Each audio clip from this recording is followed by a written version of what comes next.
آج کے اس درس میں ہم قرآن کریم کی سب سے عظیم آیت مبارکہ پر بات کریں گے۔ قرآن کریم کا تیسرا پارہ سورہ البقرہ کی 255 نمبر آیت، کہ جو آیت آیت الکرسی کے نام سے مشہور ہے، اللہ لا الہ الا هو الحی القیوم، یہ آیت قرآن کریم کی ایک جامع آیت ہے، سب سے عظیم آیت ہے، سب سے افضل عظمت والی آیت ہے، کہ اس آیت مبارکہ میں اللہ سبحانہ و تعالی کی، اللہ ذوالجلال کی ایسی معرفت بیان کی گئی ہے کہ جس کی نظیر نہیں ملتی، کیونکہ اللہ ذوالجلال نے اس آیت مبارکہ میں شرک کی تمام جڑوں کو کاٹ کے رکھ دیا ہے۔ گویا یہ آیت اللہ ذوالجلال کی تحمید، توحید، تعریف، تسبیح، تقدیس سب پہلوؤں سے یہ ایک جامع آیت ہے، جس کے بارے میں صحیح مسلم میں اللہ کے رسول صلی اللہ علیہ وآلہ وسلم کی ایک بڑی پیاری ایمان کو تازہ کرنے والی حدیث موجود ہے، کہ حضرت ابی بن کعب رضی اللہ عنہ بیان کرتے ہیں کہ ایک دن اللہ کے رسول صلی اللہ علیہ وسلم نے مجھ سے پوچھا، اے ابو منذر، مجھے یہ بتلاؤ کہ قرآن کریم کی سب سے افضل عظیم آیت کون سی ہے؟ تو میں فرمایا، جواب دیا کہ اے اللہ کے رسول، آپ ہی بہتر جانتے ہوں گے۔ دوبارہ یہی پھر سوال کیا اللہ کے رسول صلی اللہ علیہ وسلم نے مجھ سے کہ اے ابو منذر، مجھے یہ بتلاؤ کہ قرآن کریم کی سب سے عظیم آیت کون سی ہے؟ تو میں نے کہا، اے اللہ کے رسول صلی اللہ علیہ وسلم، اللہ لا الہ الا هو الحی القیوم۔ جب میں نے یہ کہا، اللہ کے رسول صلی اللہ علیہ وسلم نے اپنا ہاتھ میرے سینے پر مارا اور کہا، اے ابو منذر، تجھے یہ علم مبارک ہو۔ اور اسی طرح ایک اور حدیث ہے کہ سیدنا حضرت ابو ہریرہ رضی اللہ عنہ بیان کرتے ہیں کہ اللہ کے رسول صلی اللہ علیہ وآلہ وسلم نے فرمایا کہ ہر چیز کی کوہان ہوتی ہے، اور قرآن کریم کی کوہان سورہ بقرہ ہے، اور سورہ بقرہ میں ایک آیت ہے کہ جو تمام آیتوں کی سردار آیت ہے۔ اور اسی طرح ایک اور حدیث ہے، صحیح بخاری میں بڑی مشہور حدیث ہے، یقیناً یہ حدیث ایمان کو تازہ کرنے والی حدیث ہے، کہ سیدنا حضرت ابو ہریرہ رضی اللہ عنہ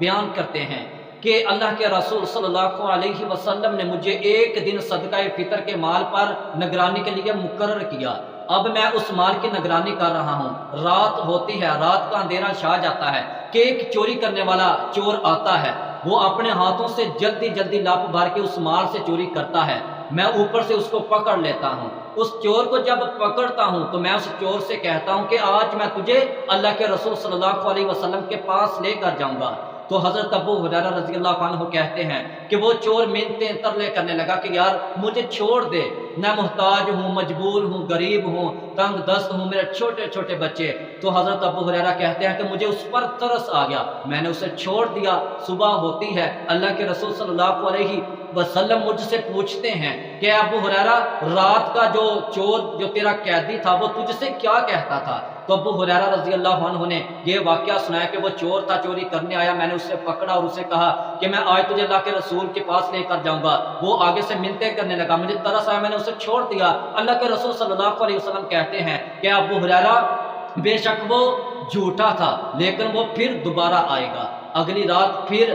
یہی حضرت ابو ہریرہ رضی اللہ عنہ اسی مال کی نگرانی کے لیے ڈیوٹی دے رہے ہیں، پہرا دے رہے ہیں، پھر وہی چور آتا ہے، چوری کرتا ہے، اوپر سے حضرت ابو ہریرہ رضی اللہ عنہ دوسری بار پھر اس کو پکڑ لیتے ہیں اور کہتے ہیں کہ آج تو میں اللہ کے رسول صلی اللہ علیہ وسلم کے پاس لے کر جاؤں گا۔ وہ پھر یہی کہتا ہے کہ یار میرے چھوٹے چھوٹے بچے ہیں، میں غریب ہوں، تنگ دست ہوں، مجبور ہوں، مجھ پر رحم کرو۔ حضرت ابو ہریرہ رضی اللہ عنہ اس کو چھوڑ دیتے ہیں، ترس آ جاتا ہے۔ صبح ہوتی ہے، اللہ کے رسول صلی اللہ علیہ وسلم کہتے ہیں کہ ابو ہریرہ، رات کا جو چور جو تیرا قیدی تھا وہ کیا کہتا تھا، کیا بنا؟ حضرت ابو ہریرہ رضی اللہ عنہ جواب دیتے ہیں کہ اللہ کے رسول صلی اللہ علیہ وسلم آج بھی وہ ایسی منتیں کر رہا تھا کہ یار میرے چھوٹے چھوٹے بچے ہیں، میں مجبور ہوں، تنگ دست ہوں، غریب ہوں۔ یا اللہ کے رسول، مجھے اس کی باتوں پر بڑا رحم آیا، ترس آیا، میں نے اسے چھوڑ دیا۔ اللہ کے رسول صلی اللہ علیہ وسلم کہتے ہیں کہ ابو ہریرہ، بے شک وہ کذاب جھوٹا تھا لیکن وہ پھر آئے گا۔ تیسری رات آتی ہے تو حضرت ابو ہریرہ رضی اللہ عنہ اسی مال کی نگرانی کے لیے رات کو پہرا دے رہے ہیں۔ وہ چور، چوری کرنے والا اب تیسرے دن پھر چوری کرنے کے لیے آیا ہے۔ حضرت ابو ہریرہ رضی اللہ عنہ اسے پکڑ لیتے ہیں اور کہتے ہیں کہ اللہ کی قسم، آج تو میں تجھے ضرور اللہ کے رسول صلی اللہ علیہ وسلم کے پاس لے کر جاؤں گا۔ پھر وہ یہی چور آگے سے منتیں ترلے کرتا ہے۔ حضرت ابو ہریرہ رضی اللہ عنہ کہتے ہیں کہ آج معافی نہیں، آج تو میں تجھے اللہ کے رسول کے پاس لے کر ہی جاؤں گا۔ تو وہ پتہ کیا کہتا کہ ابو ہریرہ میری بات سنو، میں ایک آپ کو ایسے کلمات بتلاتا ہوں، ایک ایسی آیت دعا بتلاتا ہوں کہ اگر وہ تم پڑھ لو گے تو اللہ ذوالجلال اپنے پاس سے ایک فرشتہ تیری نگرانی کے لیے، تیرے مال کی حفاظت کے لیے اللہ ایک فرشتے کی ڈیوٹی لگا دیں گے، اس فرشتے کو نگرانی کے لیے مقرر کر دیں گے۔ حضرت ابو ہریرہ رضی اللہ عنہ کہتے ہیں ٹھیک میں تجھے چھوڑ دیتا ہوں، مجھے بتلا تو صحیح وہ کون سے کلمات ہیں، وہ کون سی آیت ہے۔ تو وہ کہتا کہ تو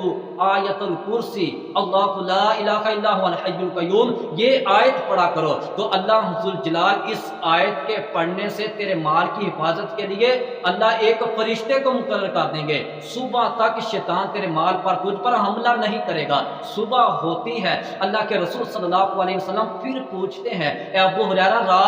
رات کا جو تیرا چور قیدی تھا وہ تجھ سے کیا کہتا تھا؟ حضرت ابو ہریرہ رضی اللہ عنہ سارا یہ واقعہ سنایا کہ اللہ کے رسول آج بھی وہ منتیں کر رہا تھا، تو میں نے کہا آج تو تم کو ضرور اللہ کے رسول صلی اللہ علیہ وسلم کے پاس لے کر جاؤں گا۔ تو اللہ کے رسول اس نے مجھے یہ کہا کہ میں پھر اگر تم مجھے چھوڑ دیتے ہو تو میں تجھے ایک ایسے کلمات دعا آیت بتلاتا ہوں، اگر تم وہ پڑھے تو اللہ آسمان سے اپنے پاس ایک فرشتے کی تیرے مال کی حفاظت کے لیے ڈیوٹی لگا دیں گے، اس فرشتے کو نگرانی کے لیے مقرر کر دیں گے۔ تو اللہ کے رسول صلی اللہ علیہ وسلم نے کہا اے ابو ہریرہ بے شک وہ کذاب تھا، جھوٹا تھا، لیکن یہ بات بالکل سچی کر کے گیا ہے۔ تو حضرت ابو ہریرہ رضی اللہ عنہ سے اللہ کے رسول صلی اللہ علیہ وسلم کہتے ہیں کہ ابو ہریرہ آپ کو پتہ ہے کہ 3 دن سے تیرا کس شخص کے ساتھ یہ واسطہ پڑ رہا ہے؟ تو حضرت ابو ہریرہ کہتے ہیں اللہ کے رسول آپ ہی بہتر جانتے ہوں گے۔ تو اللہ کے رسول صلی اللہ علیہ وسلم نے کہا کہ وہ شیطان تھا، وہ چوری کرنے والا چور شیطان تھا۔ تو دیکھیں شیطان یہاں آیت الکرسی پڑھی جائے، شیطان وہاں نہیں جاتا، کیونکہ آیت الکرسی پڑھنے والے شخص کے مال پر اس پر اللہ ذوالجلال ایک فرشتے کو مقرر کر دیتے ہیں، وہ فرشتہ رات تمہارے مال کی تمہاری حفاظت کرتا ہے، نگرانی کرتا ہے، آپ کے گھر کا پہرا دیتا ہے۔ شیطان اس گھر پر حملہ آور نہیں ہوتا، حملہ کرنے کی جرت نہیں کرتا کہ جس گھر میں آیت الکرسی پڑھی جائے۔ تو میرے پیارے بھائیو یہ ایک بڑی جامع آیت ہے، بڑی عظیم عظمت والی، بڑے مقام والی، بڑی پیاری افضل آیت ہے۔ تو اس آیت کو کثرت سے صبح شام اپنے اذکار میں نماز کے بعد پڑھتے رہا کریں۔ یقین